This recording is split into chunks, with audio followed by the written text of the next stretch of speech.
Hello and welcome to my shop. My name is Johan. In today's video, I'm going to be making a desktop jointer. And I'm going to show you exactly the plan I followed so that you can make one too.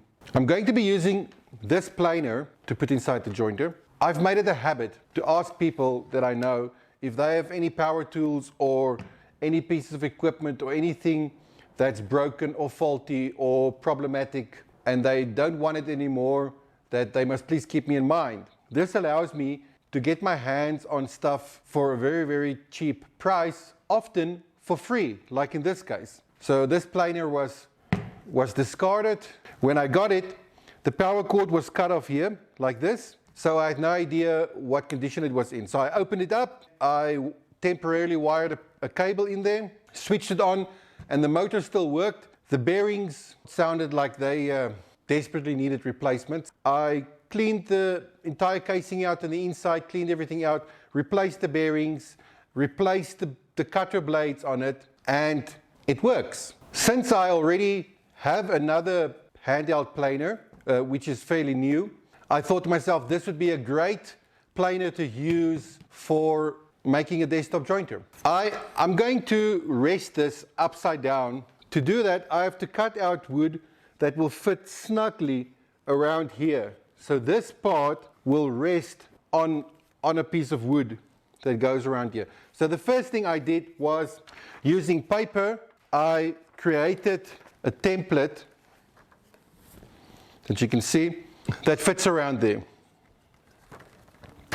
I then labeled it for which side this is because I have to do the other side as well. And then, to my surprise, I noticed that it fits exactly on the other side as well. I think when Ryobi designed this planer, they knew that I was one day wanted to do this, so they made both sides exactly the same. So I need only one template to cut both sides. I then went and transferred that template onto a piece of cardboard so that I can use something that's a bit more rigid and stiff to transfer onto wood. And then I made this. This piece will be a support piece. You'll see now. And this piece will be on the belt side. You can see on the belt side. And the wood would feed from this side when using it. So I have to cut this and cut this piece out. When I marked it off the template, I left a 2mm edge. So this pattern here is actually 2mm smaller than what it's supposed to be. I did that on purpose because rather than cutting it too big, I would cut it a little bit too small and then I can sand it to make it a snug fit because it has to be really tight to hold the planer. The planer must not move around.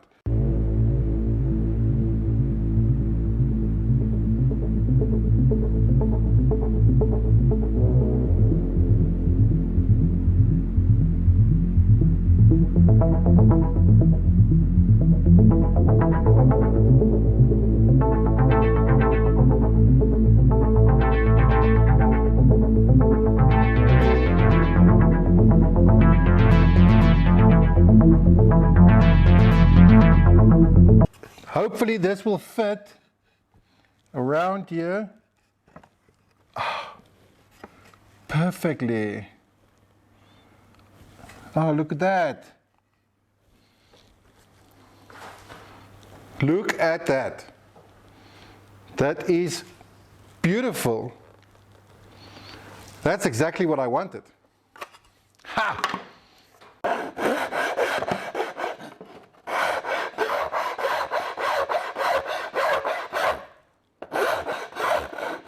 So what I'm doing now is just fitting it and making little marks so I can slowly work my way down to a perfect tight fit.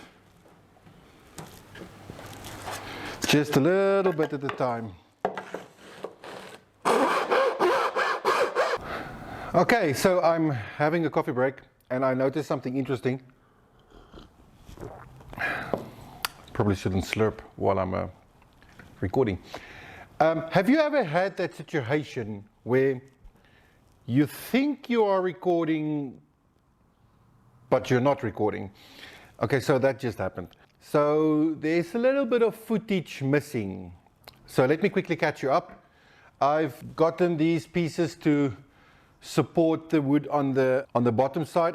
You'll see where it fits now, but it's there. These two, I drilled the holes in there.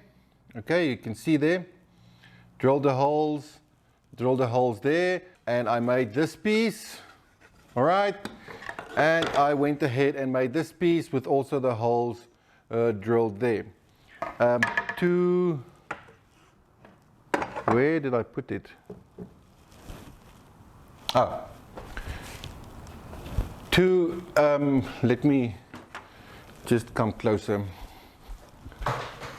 To get the place on the wood where this is, I made this little bolt and I made it sharp on one side so that I can screw it in here like this.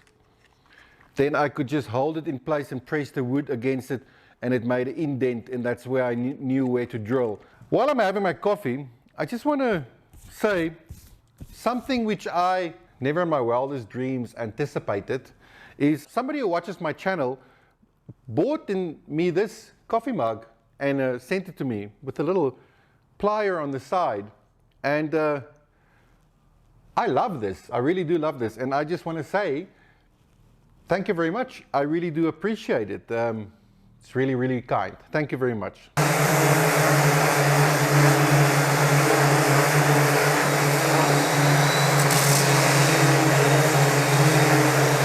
Okay, this is an interesting video. Now the audio has failed. Anyways, I'll use the camera audio. So this is going to be the first assembly. I zoomed a bit in so you can see how this works. So I've got this piece, all right? Now what's going to happen is like so, and then this piece goes here, this hole lines up so that I can put this screw in there. Just hand tighten it for now, and then you can see this part in the center here on the bottom. This is the spacer so that when I put the bolts through and I tighten it, it will add pressure there. Right, then this part with the two pieces that I will use to attach this to the workbench goes like this. This bolt, let me turn it like this here. This bolt goes through all three pieces of wood. Bolt number 2 goes through here, through all the pieces of wood. It's really nice to see something that was in your mind take on a physical shape. They say that everything that gets created twice. Once in the mind and then in reality. All right, I want to make a guard that will sit over here and have an insert here that can move, so when I push something through, it will push itself out of the way. So what I'm thinking of doing is just putting this thing over here and then drawing on here what I want to do. So it has to be a bit round here so it doesn't catch the fence as it turns. So maybe something like this.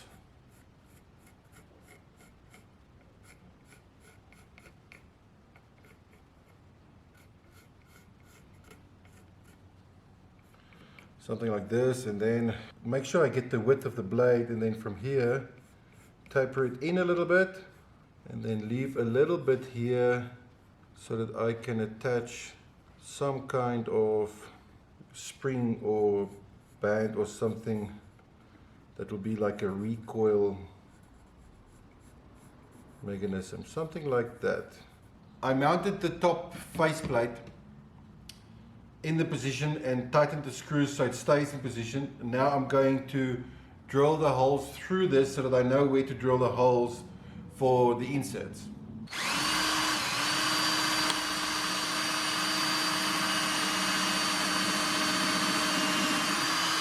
Next up, I have to attach this part here for the fence, and I have to ensure that that is 90 degrees with the plane.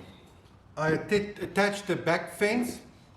I moved the spring to a different location. It seems to be much better now. The only thing left to do now is to wire in the electricity. I went and bought one of these. It's a very simple on-off switch that I'm just going to attach on the front side here.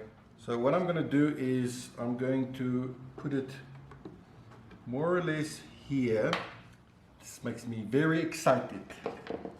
Very, very excited. Except for the fact that now I have to test it. I should probably clean up this mess before I test it, but honestly, I am just too excited. So I know I'm not standing in the right position to actually be doing this, but for the sake of the camera, I'm gonna just do a little bit, just to see how it goes. I want to just do one final check here. Oh, that is still perfectly 90 degrees. Let's see.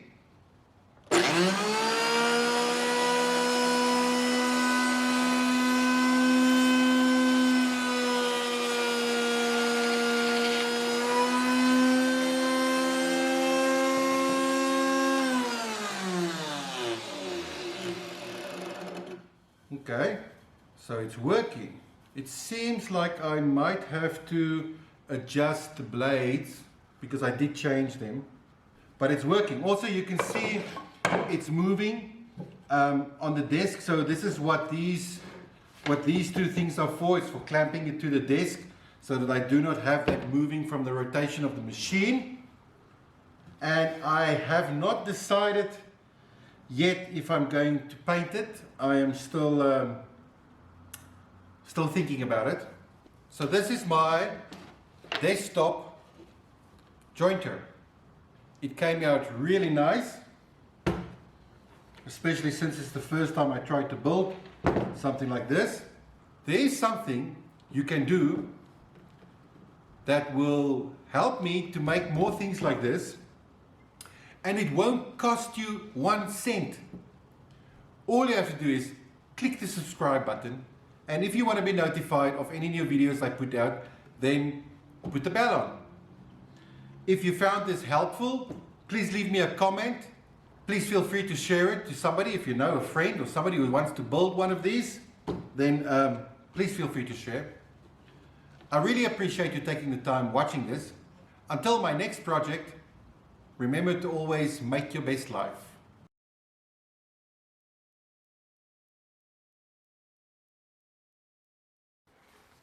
And to do that, I have to... Now that's what Bob Ross would call a happy accident.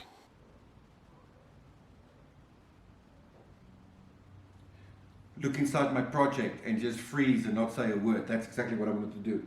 And then wait for the glue to do blah, blah.